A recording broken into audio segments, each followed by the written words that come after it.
आगे यहाँ पर शंकर जी का पूजन करने लगे। इतने में एक अजगर आया, वह नंद बाबा को खाने लगा। उसी समय भगवान ने खेल खेल में अपना बायां पैर इसके जो शरीर था उस पर स्पर्श किया। उससे ही यह दिव्य पुरुष में प्रकट हो गया। भगवान कहने लगे, भाई तुम कौन हो? तब उस दिव्य पुरुष ने कहा, अहम विद्याधरा कृष्ण सुदर्शन रति सुता श्रेया स्वरूप संपत्त्या विमानी नाच चरम दिशा। मेरा नाम सुदर्शन नाम का विद्याधर है। मेरा नाम सुदर्शन है। एक बार अंगिरा गोत्र के कुछ ऋषि जा रहे थे। वो लोग कुरूप थे और मैं उन्हें देखकर हंस गया। इसीलिए उन्होंने श्राप दे दिया कि तुम हमें देखकर हंस रहे हो, जाओ टेढ़े मेढ़े श्राप हो जाओ, सांप हो जाओ। मैंने क्षमा याचना। तब उन्होंने कहा, देखो तुम सर्प तो बनोगे लेकिन भगवान का स्पर्श पाती ही तुम यहाँ से भवसागर से छूट जाओ। आज इन ऋषियों की कथा अनुसार मुझे अपना शरीर प्राप्त हुआ है। इस प्रकार कहकर यह भगवान की स्तुति करने लगा। तम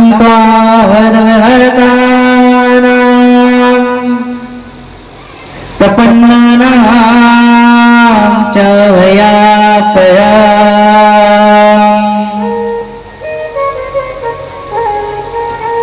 आपृच्छे सर्प निर्मुक्त पाद स्पर्शदम विहन। 3 श्लोकों में यह भागवत की 103वीं स्तुति की गई।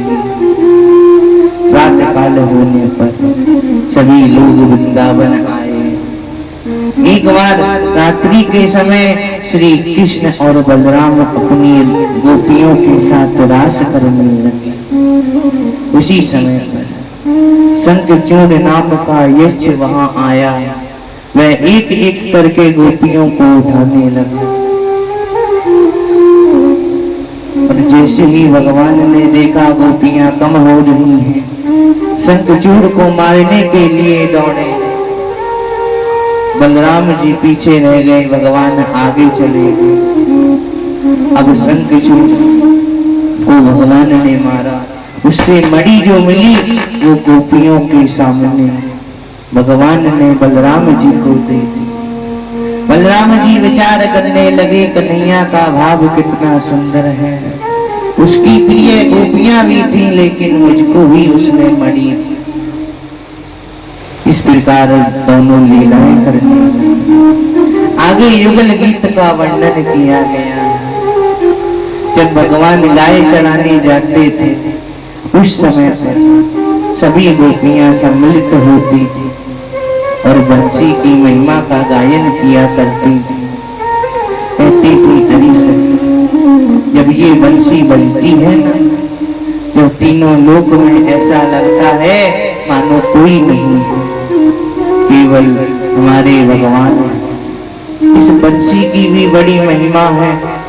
तब एक गोपी कहने लगी, अरे तुमने ये तो देख लिया भगवान ने इसको सिर पर चढ़ा रखा है, लेकिन ये नहीं देखा इसने कितनी तपस्या की।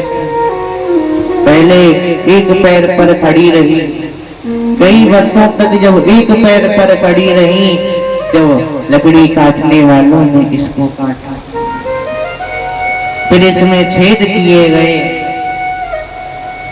जब जाकर ये ऐसी हुई। एक सखी कहने लगी, श्याम तेरी बंसी पागल कर देती है, हम जो स्वर्ग लोक है वहां पर भी अप्सराएं देखती रहती हैं। उनके पास में उनके पति बैठे रहते हैं, फिर भी उन्हें कोई परवाह नहीं होती। ऐसा है बंसी का वादा। क्यों ना हम इस बंसी को ही चुरा लें।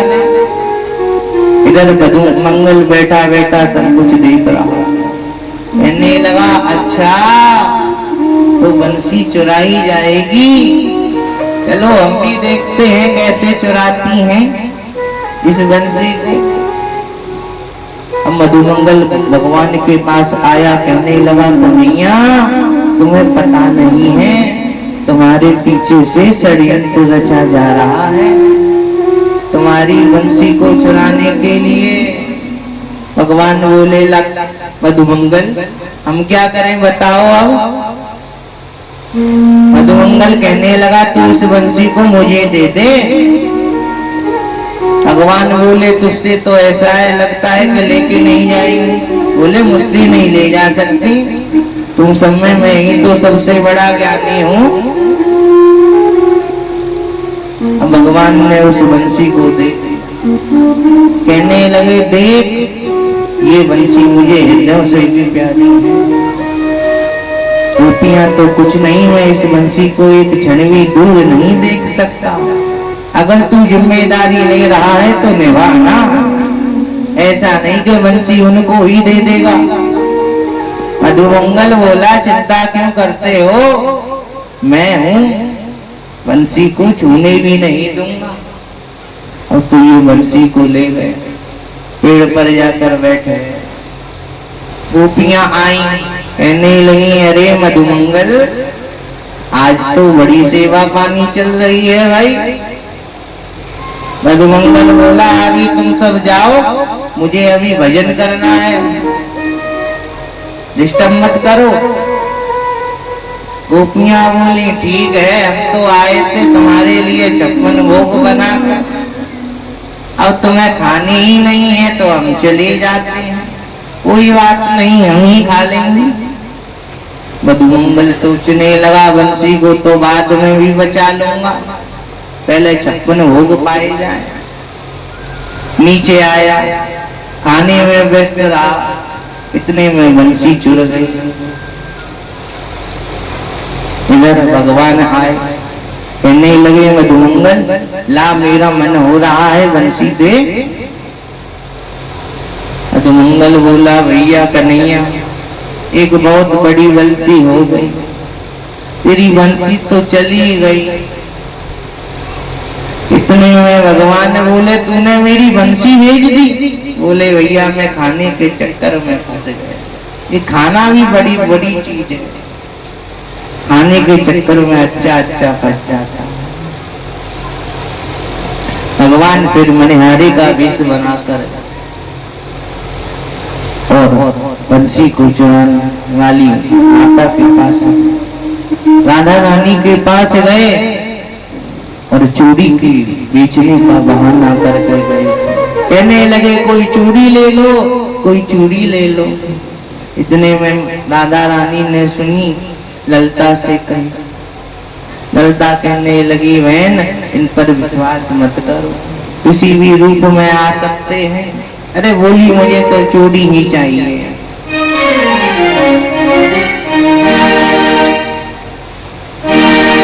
मनिहारी का भेष बनाया, श्याम चूड़ी बेचने आया। छलिया का भेष बनाया, श्याम चूड़ी बेचने आया। मनिहारी का भेष बनाया, श्याम चूड़ी बेचने आया। देखो जो मैंने अक्सर देखा है, अगर नाचने का गाना होगा तो नहीं नाचेंगे, और नाच में वो ना भयो तो जरूर नाचेंगे। हाँ मनिहारी का भेष बनाया, श्याम चूड़ी बेचे आया। मनिहारी का भेष बनाया, श्याम चूड़ी बेचे आया।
झोली कांधे धरी, झोली कांधे धरी, उसमें चूड़ी भरी, झोली कांधे धरी, उसमें चूड़ी भरी, झोली कांधे धरी, उसमें चूड़ी भरी, झोली कांधे धरी, उसमें चूड़ी भरी। गलियों में शोर मचाया, श्याम चूड़ी बेच चलिया राजेश बनाया, श्याम चूड़ी बेच आया, राजेश बनाया, श्याम चूड़ी बेच आया, चलिया राजेश बनाया, श्याम चूड़ी बेच आया।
ललिता से कही, राधा ने सुनी ललिता से कही, मोहन को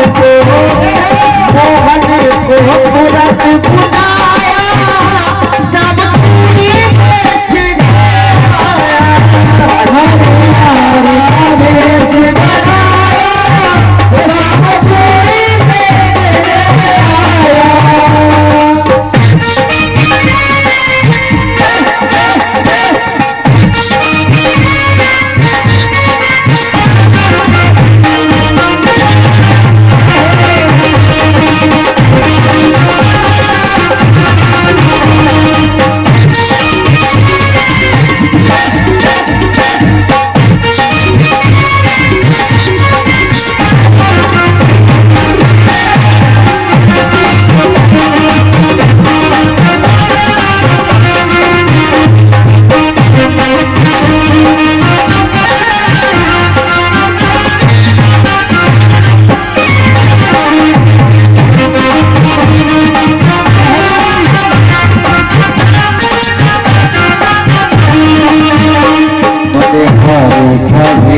बनाया, श्याम चूड़ी बेचने आया, हमने हारे का भेष बनाया, श्याम चूड़ी बेचने आया।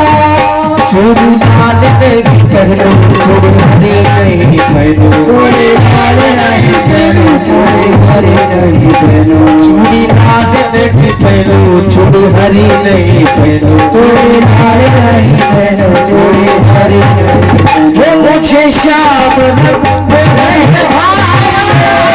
श्याम चूड़ी बेचने आया, भले हार का भेष बनाया, श्याम चूड़ी बेचने आया, शंभा का भेष बनाया, श्याम चूड़ी बेचने आया,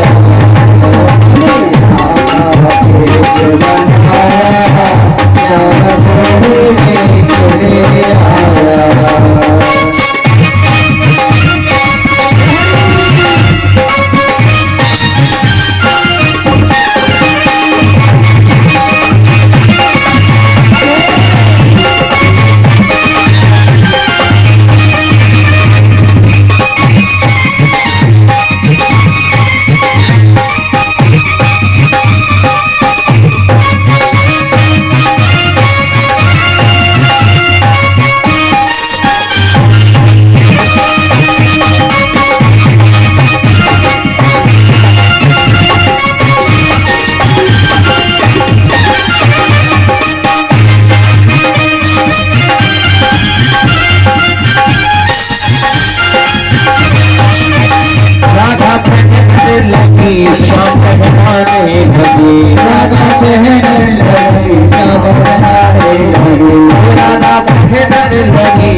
बेच रे आया, ओ लीला का बेच बनाया, श्याम चूड़ी बेच रे आया, ओ किनारे का देश बनाया, श्याम चूड़ी बेच रे आया, देश बनाया, श्याम चूड़ी बेच रे आया, श्याम चूड़ी बेच रे आया।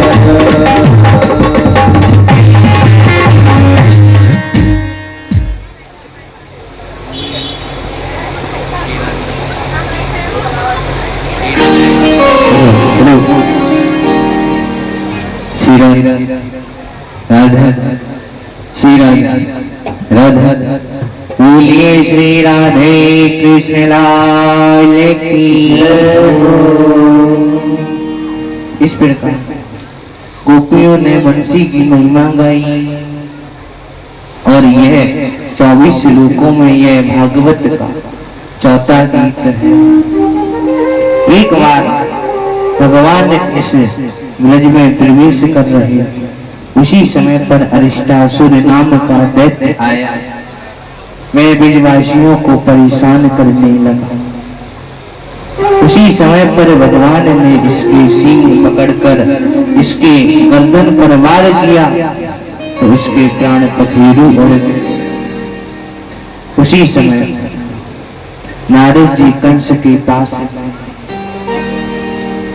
कहने लगे, भैया इतना दुखी देख रहे हैं, क्यों दुखी? कंस कहने लगा, भैया मेरा शत्रु जन्म ले चुका है, लेकिन मैं उसे मारूं कहां? नारद जी कहने लगे, तुमने इतने दैत्यों को कहां भेजा था? फिर बोले, इस ब्रज में भेजा था, लेकिन कोई भी वापस नहीं आया। अब आप ही बताओ मैं क्या करूं? नारद जी कहने लगे, यदि मैं बता दूं तो कि तुम्हारा शत्रु कहाँ है? फिर बोले, प्रभु आपकी बहुत बड़ी कृपा हो, आप ही बता दो। नारद जी कहने लगे, देखो देवकी का 8वां जो गर्भ है वो वृंदावन में स्थित है। तुम शीघ्र ही किसी को भेजो, वहां से उसको बुलाओ। कंस कहने लगा, प्रभु मैंने उसके लिए तो कितने दैत्यों को भेजा, लेकिन कोई भी वापस नहीं आया। या तो किसी की हड्डियां टूटी हुई मिली, या फिर कोई तो मिला ही नहीं। नारद जी बोले, भाई बड़े मूर्ख इंसान हो, तुम वहां पर अकेले दैत्यों को भेजते हो और वो लोग साथ में रहते हैं, सभी बाल बाल मिलकर उनके साथ में उन दैत्यों को मार देते हैं। क्यों ना तुम इनको मथुरा बुला लो, मथुरा में ये दोनों अकेले रह जाएंगे और तुम इन्हें मरवा देना। अब कंस के कानों में गए, कहने लगा, इतना बड़ा मूर्ख हूं, जब से समझ में ही नहीं आया, करना क्या है? नारद जी बोले, खैर मूर्ख तो हो तो किसी राजा के सामने उसी को मूर्ख कहना, या तो जड़ भरत जी जानते हैं या फिर नारद जी जानते हैं, कैसे कहना है? कंस ने तुरंत अक्रूर जी के पास गए, कहने लगा, तुम मथुरा से गोकुल चले जाओ, वृंदावन चले जाओ, वहां पर जाकर भगवान को ले आओ। कहने लगा, उन दोनों बालकों को ले आओ। अक्रूर जी कहने लगे, तू क्यों बुलाना चाहता है? कंस कहने लगा, बस चले जाओ आप। अक्रूर जी समझ गए ये उन दोनों को बुलाकर मारना चाहता है। पहले तो मना कर दिया, फिर मन ही मन विचार किया, जब इन लोगों ने बड़े बड़े दैत्यों को मार दिया तो क्या यहाँ आने पर भी वह कम पड़ेंगे? कहने लगे, अभी तो रात्रि हो चुकी है, मैं प्रातःकाल नित्य कर्म करके मथुरा से वृंदावन की ओर प्रस्थान करूंगा। ऐसा कहकर ये सो गए। अब कंस को लगा ये गए या ना गए। उसी समय पर इसने कैसी दैत्य को बुलाया। ये वृंदावन आया और अपनी टापों से वृंदावन को कूदने लगा। इधर भगवान ने देखा, भगवान ने इसके मुख पर एक मुष्टिका का प्रहार किया, ये भी धराशायी हुआ। सभी लोग भगवान की जय घोष करने लगे, बोलिए बाबू कृष्ण लाल की। सभी ने जय घोष। इधर अक्रूर जी प्रातः काल उठकर कंस के रथ पर बैठकर वृंदावन की ओर निकले। इधर भगवान गाय चराकर लौट रहे थे। उसी समय पर अक्रूर जी पहुंचे। इनको सुबह से शाम हो गई पहुंचते पहुंचते। लेकिन यदि मथुरा से वृंदावन कोई पैदल भी जाना चाहे तो वो लास्ट 3 घंटे में पहुंच जाए। अब इनको सुबह से शाम कैसे हो गई, इसका भी उत्तर संतों ने दिया। ये भगवान के रूपों का ध्यान करते हुए जाने लगे। ध्यान में ही खो जाते, रथ की रास को छोड़ देते, रथ इधर उधर भागने लग जाता, रास्ता बदल लेता। फिर पता चलता कि ये रास्ता मथुरा से वृंदावन नहीं जाता। फिर वृंदावन की ओर निकलते। ऐसा करते करते सुबह से शाम हो। अब इधर आए तो इन्होंने भगवान के चरण चिन्ह देखे, उन्हीं में लोटपोट होने लगे, भगवान की जय घोष करने लगे। इतने में भगवान आए, कहने लगे काका जी आपके दर्शन पाकर मैं धन्य हो। मैं भी चाहता था कोई मथुरा से मिलने के लिए आए, क्योंकि अभी तक कोई नहीं आया। अक्रूर जी को भगवान नंद महल में लेकर गए। इधर रात्रि को सभी ने भोजन किया। अक्रूर जी ने नंदवारा से मिले और उसी समय भगवान ने अक्रूर जी से कहा, काका जी आप और हम सुबह प्रातः काल ही मथुरा की ओर चले, लेकिन ये बात आप माता को मत बताना, क्योंकि इस बात को सुनकर माता दुखी हो जाएगी।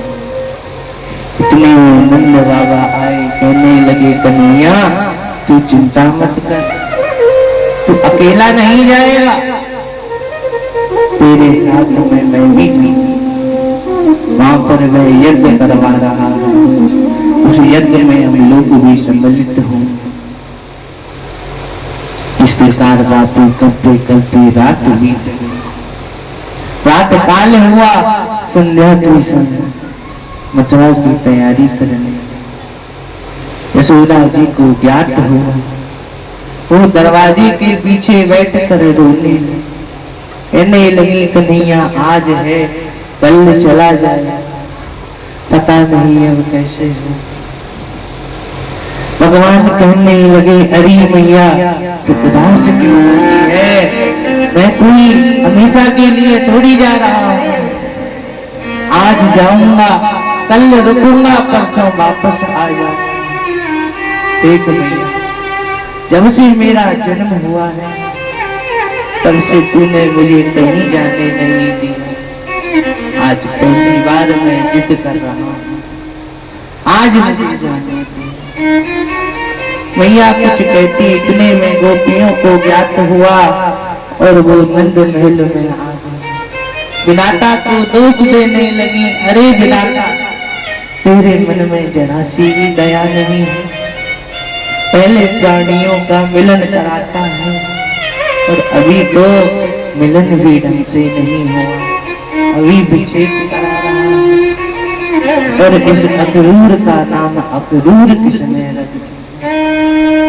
ये तो पूरा क्रूर है, ये तो हमारे प्राणों को लेने ही चला आया, इसको ये ज्ञात नहीं था कि हम नहीं जाने। इतने में एक गोपी ने कहा अरे विधाता को और अक्रूर को क्या दोष देती है, जरा रथ में देखो तो सही, भगवान पहले से ही बैठे हुए हैं। जैसे ही उन्होंने भगवान को देखा, रास्ता रोक दिया, भगवान कहने लगे मुझे जाने दो, अगर ऐसे ही करती रही तो मैं जा नहीं पाऊंगा। और फिर परसों वापस भी नहीं आता। शास्त्रों के अनुसार गर्ग संहिता और ब्रह्म पुराण में एक प्रसंग आता है। श्री राधा रानी को पता चला, भगवान के पास आई, कहने लगी प्रभु आप अभी से जा रहे हो, अभी तो मिलन भी ढंग से नहीं हुआ। भगवान कहने लगे देखो अब आपको मुझे 100 वर्ष तक जुदा होना पड़ेगा। ऐसा श्राप आपके भाई ने गौलोक धाम में मुझे दिया था, अतः मुझे हमेशा के लिए जाना होगा। राधा जी कहने लगी आप जाते हो तो जाओ, कम से कम ये बंसी तो मुझे दे जाओ, इसकी याद में कम से कम आपकी याद में इससे गुजारा तो हो जाए। भगवान ने उस बंसी और मोर मुकुट माता को दी। कहने लगे आज के बाद ना मैं मोर मुकुट धारण करूंगा और ना ही बंसी बजाऊंगा, और तुम चिंता ना करो, मैं परसों वापस आ जाऊंगा। सभी ने समझाया, ब्रजवासियों ने कहा कृष्ण लेता है ब्रज से विदाई, कि मैया मोहे याद ना करे। सभी को समझाता भगवान रथ पर बैठे। अक्रूर जी कहने लगे प्रभु रथ आगे बढ़ाया। ये देखकर गोपियां और विलाप करने लगी, पीछे पीछे भागने लगी। भगवान कहने लगे देखो आप रथ को और तेज चलाओ, अगर ऐसा चलता रहा तो मैं जा नहीं पाऊंगा, इन्हीं के चक्कर में पड़ जाऊंगा। अक्रूर जी ने रथ आगे बढ़ाया और जैसे ही यमुना जी का तट पर आया तब अक्रूर जी ने रथ को रोक दिया। उसी समय भगवान कहने लगे काका जी क्या हुआ? अक्रूर जी कहने लगे प्रभु आप यहीं पर रुको, मैं अभी संध्या वंदन करके आता हूँ। अक्रूर जी संध्या वंदन करने लगे। इतने में उन्होंने जैसे ही पहली डुबकी लगाई, उसी समय पर उन्होंने एक दृश्य देखा। भगवान चतुर्भुज रूप में धारण करके इनके पास में आ गए। और जैसे ही ऊपर उठकर देखा तो वहां पर कुछ नहीं, केवल भगवान बलराम जी के साथ बैठे हुए। और दूसरी डुबकी जैसे ही लगाई तो बलदाऊ जी तो शेषनाग बन गए और भगवान नारायण बन गए। अब तो हाथ जोड़ कर खड़े हैं, कहने लगे प्रभु मैं आपको पहचान नहीं पाया, सबसे बड़े तो आप हो, मैं आपको प्रणाम करता हूँ।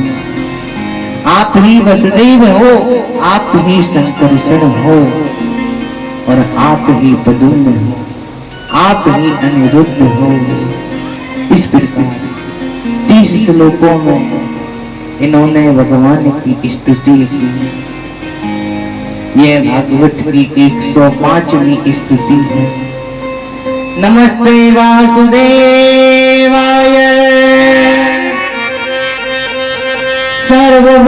सर्वभूत तथा छायाय च हृषिकेश नमस्तुभ्यं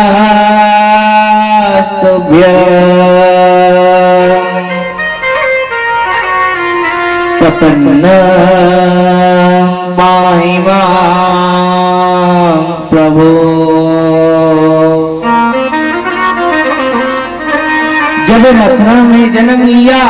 जब भी नारायण अवतार में जाए थे, अब आज मथुरा आ रहे हैं, अब भी चतुर्भुज रूप में दर्शन दे रहे हैं।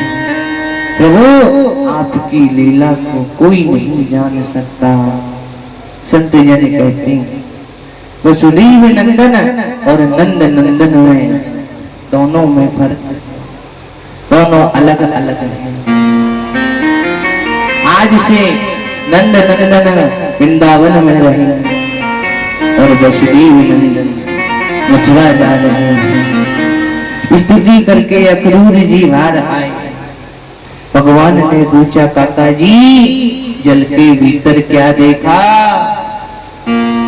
अक्रूर जी कहने लगे, प्रभु संसार में सबसे बड़ा आश्चर्य तो तुम हो, मैं तुमको ही भूल गया, ये मेरी सबसे बड़ी गलती थी।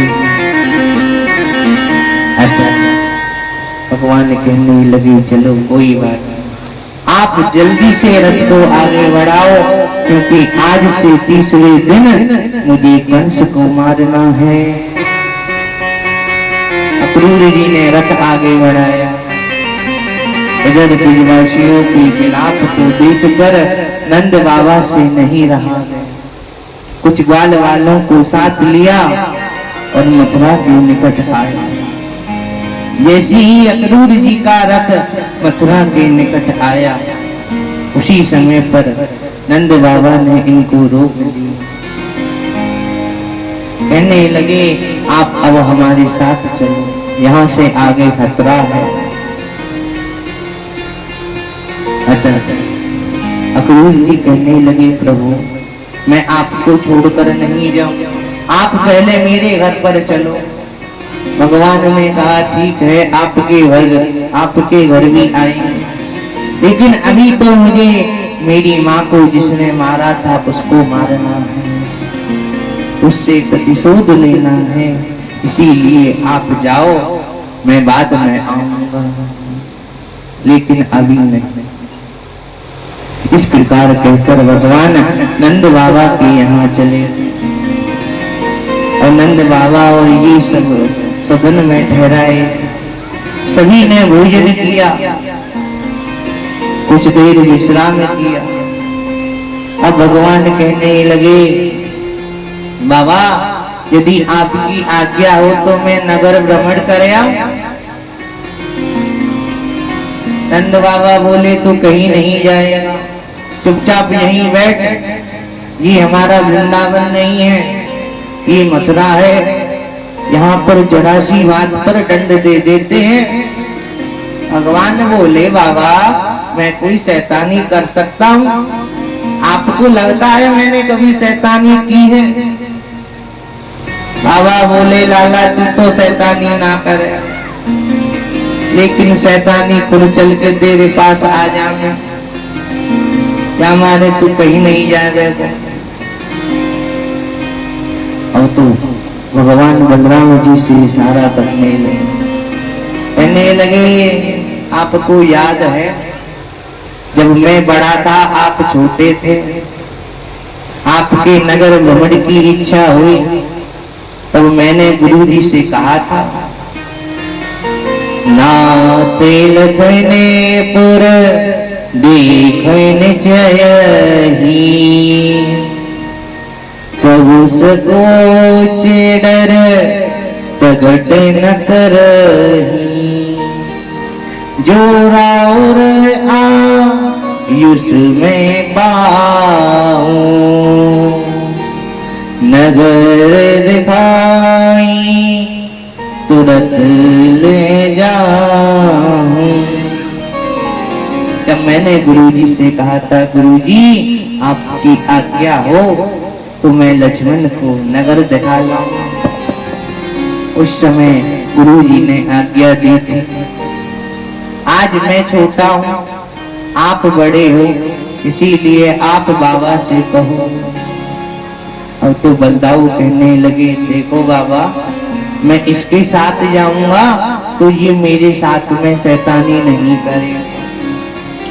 बाबा कहने लगे, देख कन्हैया बलराम कह रहा है तो जाने दे रहा हूं, बिल्कुल नाक की सीध पर ही जाना है और नाक की सीध पर ही आना है, उसके अलावा कहीं नहीं जाना।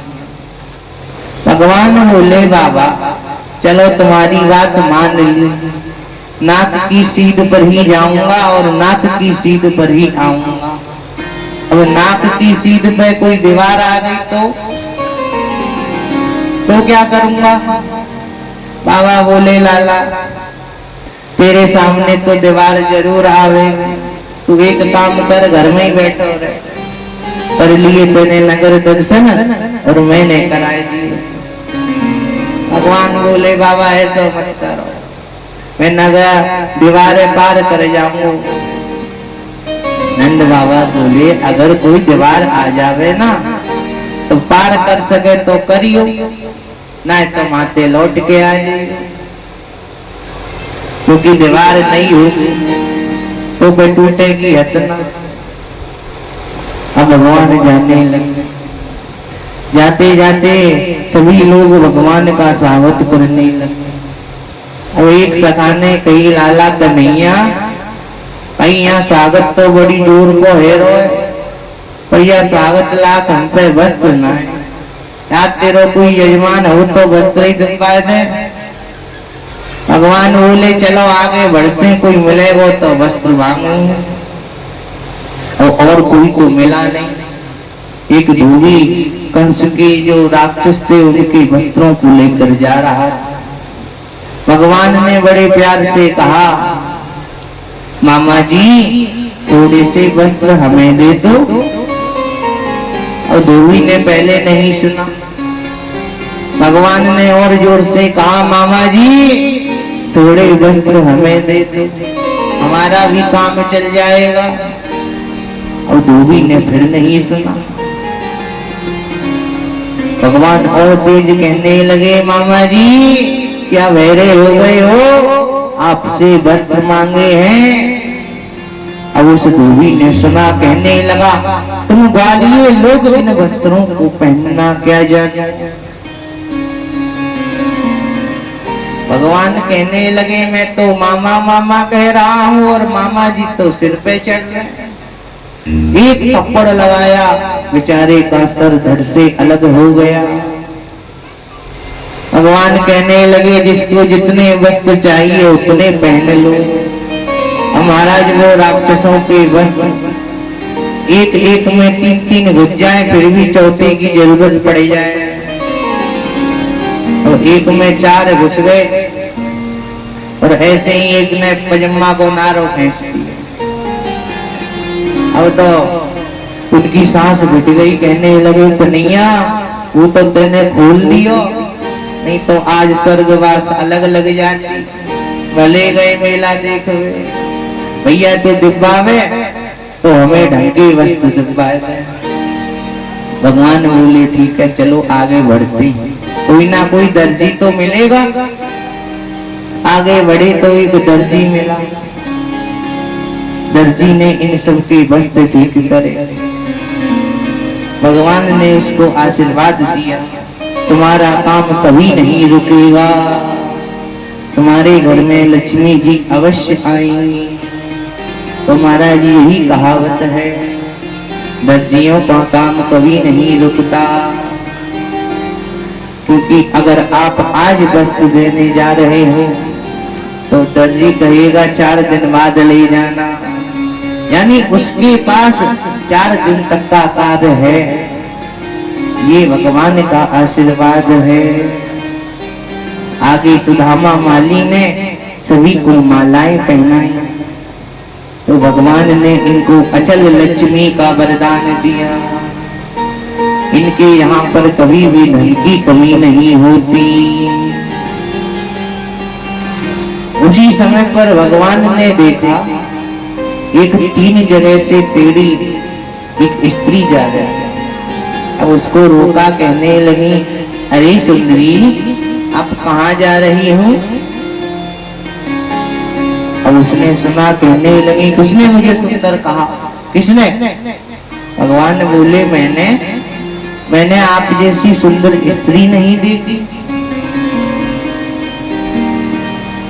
आप कौन हो? ये कहने लगी मेरा नाम त्रिवक्रा है, क्योंकि मैं 3 जगह से टेढ़ी हूँ और मैं कंस के लिए चंदन लेकर जाती हूँ। भगवान कहने लगे मामा जी को तो लगा दोगी, लेकिन हमें चंदन नहीं लगाओगी। अब तो इन्होंने चंदन लगाना शुरू किया। बलदाऊ जी को लाल चंदन लगाया और भगवान को पीला चंदन लगाया, और सभी ने अपना अपना चंदन छांट लिया, जैसा मिल गया वैसा लगा लिया। वो लगाते हुए आगे बढ़े तो एक बहुत बड़ा धनुष रखा हुआ था। पंडित जी से पूछने लगे, पंडित जी ये धनुष किस लिए है? पंडित जी कहने लगे मुझसे माता मत मारो, ये धनुष शिव जी का धनुष है, इसको आज तक कोई नहीं उठा पाया। भगवान बोले प्रभु क्या मैं इसको छू सकता हूँ? पंडित जी बोले छूने की ही तो कह रहा है, बालक है छू लेने दो। अब उन्होंने छुआ, कहने लगे मैं इसको उठा सकता हूँ। इतने में बड़े पंडित जी आ गए, कहने लगे इसको ये भी नहीं उठा पाया तो क्या उठा पाएगा? अब तो भगवान ने शिव जी का ध्यान किया और धनुष पर प्रतिज्ञा चढ़ाई और धनुष टूट गया। महा अकराल हुआ, धरती खटक गई, धरती हिलने लगी, आकाश में बिजली कड़कने लगी, जिससे कंस डर गया। कहने लगा ये अभी क्या हुआ था? और इस प्रकार ध्वनि को सुनकर उसने सीधे किया। अगले दिन सभी लोग नहा धोकर तैयार हो गए और होकर इधर आने लगे। उसी समय इन्होंने कुबला पीड़ हाथी को खूब मदरा पिलाई और गेट पर खड़ा कर दिया, जिससे भगवान नहीं आ पाए। और तो भगवान आए, महावत से कहने लगे अरे ओ महावत, इस हाथी को हटा ले। महावत ने बात नहीं सुनी। फिर भगवान ने बोला अरे ओ महावत, प्यार से कह रहा हूं इस हाथी को हटा ले। महावत ने फिर भी बात नहीं। अब तो भगवान को क्रोध आ गया, कहने लगे अरे ओ महावत, तुझे सुनाई नहीं देता? इस हाथी को हटा, नहीं तो इस हाथी समेत तुझे भी स्वर्ग भेज दूंगा। जैसे ही महावत से भगवान ने कहा तो उसने हाथी को उकसाया। भगवान बोले अच्छा तो सबसे पहले इससे ही युद्ध करना पड़ेगा। अब भगवान हाथी को मारने लगे, हाथी को नीचे ढकेल दिया और उसके दांत तोड़े, उन्हीं दांतों से इसको मार दिया। और एक एक दांत दोनों भाइयों ने अपने कंधों पर रखे और युद्धशाला में जाने लगे। इधर सभी लोग अपने अपने रूप में भगवान के दर्शन कर रहे हैं, कंस काल के रूप में, और सभी भगवान के रूप में दर्शन कर रहे हैं। कंस भगवान को देखते ही भयभीत हो गया। कंस को भयभीत देखकर चाणूर भगवान से युद्ध करने आया, कहने लगा हमसे युद्ध करो। भगवान बोले भाई युद्ध दो कारणों से होता है, एक योद्धा हमारे बराबर हो, लेकिन आप हमारे बराबर नहीं हो, आप तो कितने बड़े हो और हम छोटे से बालक हैं, भला हम आपको कैसे मार पाएंगे। और दूसरा कारण है हम आपसे युद्ध नहीं कर सकते। और चाणूर कहने लगा आप अपने आप को झूठा बता रहे हैं। अभी अभी आप जिस हाथी को मार कर आ रहे हो ना, उस हाथी में 10,000 हाथियों की शक्ति थी और उसने मदिरा अलग पी ली थी। तो महाराज जो मदिरा पी लेता है वो तो अपने आप को प्रधानमंत्री समझता है, यानी उसके बराबर कोई नहीं। भगवान भी आ जाए तो उसको भी हरा देता है। आप मुझसे युद्ध नहीं कर पाना। भगवान बोले तुम मरना ही चाहते हो तो मरो। चाणूर भगवान से युद्ध करने लगा और मुष्ट बलराम जी से युद्ध करने लगा। और देखते ही देखते भगवान ने चाणूर को पटका। चाणूर के प्राण पखेरु उड़ गए। बलराम जी सोचने लगे कन्हैया मुझसे छोटा है, लेकिन मुझसे पहले बाजी मार गए, कुछ ना कुछ तो करना होगा। इन्होंने भी मुष्टिक पर एक मुष्टिका का प्रहार किया, ये भी धराशायी हुआ। आगे लाल और तोसर आए, भगवान ने इनका भी उद्धार किया। सबसे अंत में आया कूट नाम का दैत्य। अब बलराम जी ने इससे नाम पूछा, ये कहने लगा कूट। बलराम जी कहने लगे भैया कूट तो बाद में भी देंगे, पहले अपना नाम तो बता। और ये फिर कहने लगा भैया पहले कूट। अब बलराम जी ने कूट दिया। फिर नाम पूछा, भैया तेरा नाम क्या है? ये बोला कूट। बलराम जी बोले भैया कूट तो बाद में भी दूंगा, कम से कम अपना नाम तो बता। ये फिर कहने लगा कूट। अब बलराम जी ने कूट दिया, बेचारा प्राणों पर आ गया। फिर बलराम जी ने नाम पूछा, भैया तू अब मन नहीं जा रहा, कम से कम मरते वक्त तो अपना नाम बता दे। अब कूट बोला प्रभु मारते ही जा रहे हो, अरे मेरा नाम ही कूट है तो मैं क्या करूं? बलराम जी बोले भैया माफ कर देना, पर ऐसा नाम नहीं रखना चाहिए जिससे खुद को ही मार पड़ जाए। अब तुमने बोला कूट तो मैंने कूट दिया, तुम कुछ और कहते तो मैं कुछ और बोलता। सबसे अंत में कूट का उद्धार हुआ। अब भगवान एक एक करके सबसे कहने लगे कि कौन कितने ऊपर तक कूद सकता है।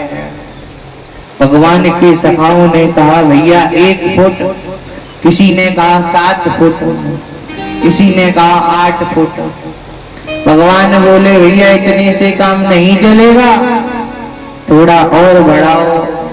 उसी समय पर भगवान कंस के सिंहासन पर आ गए। कंस भयभीत होकर भागने लगा। उसी समय पर भगवान ने इसकी चोटी पकड़ ली। ये कहने लगा अरे मूर्ख मुझे छोड़। भगवान कहने लगे तुझे ध्यान आया, ऐसे ही तूने मेरी माँ की चोटी पकड़ी। जब मेरी माँ ने भी कहा था अरे छोड़, जब तूने नहीं छोड़ा था, आज मैं कैसे छोड़ूं? और जिसका तुझे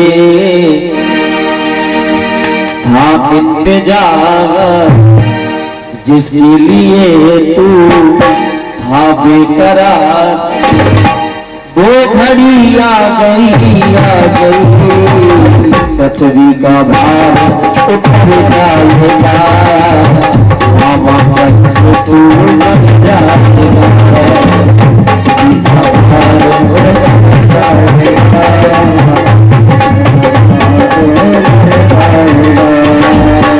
वो घड़ी आ गई पृथ्वी का भार उतर जाएगा, बाबा कंस तू बन जाएगा, उतर जाएगा,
जाएगा, मामा कंस तू मर जाएगा।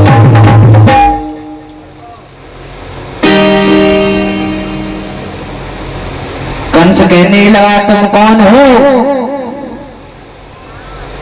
भगवान कहने लगे देवकी का 8वां गर्भ सुना था ना, मैं उसी देवकी का 8वां लाल हूं, आज तुझे नहीं छोड़ूंगा।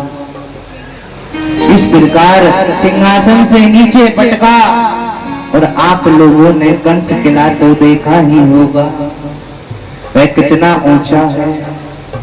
वहां से इसको फेंका और इसके ऊपर भगवान कूद गए, एक मुष्टिका का प्रहार किया, कंस के प्राण पखेरु उड़ गए।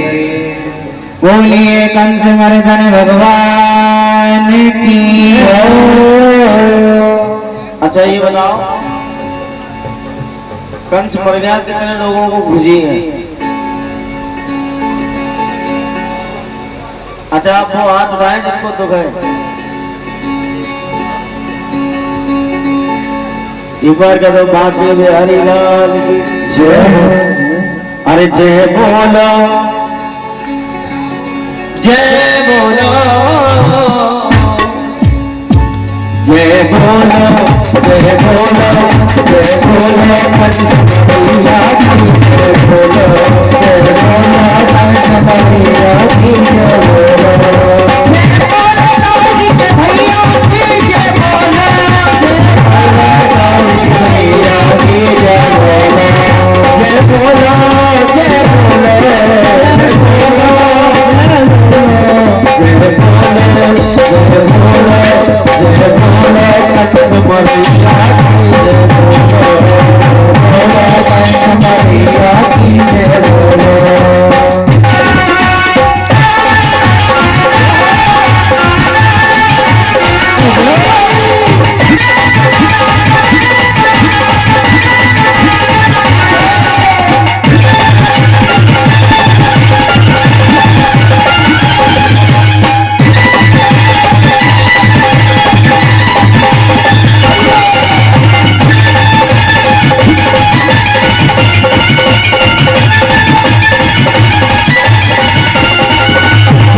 कुछ देर तक वह ना हिला ना डुला, तो सभी को विश्वास हो गया कि कंस मारा गया।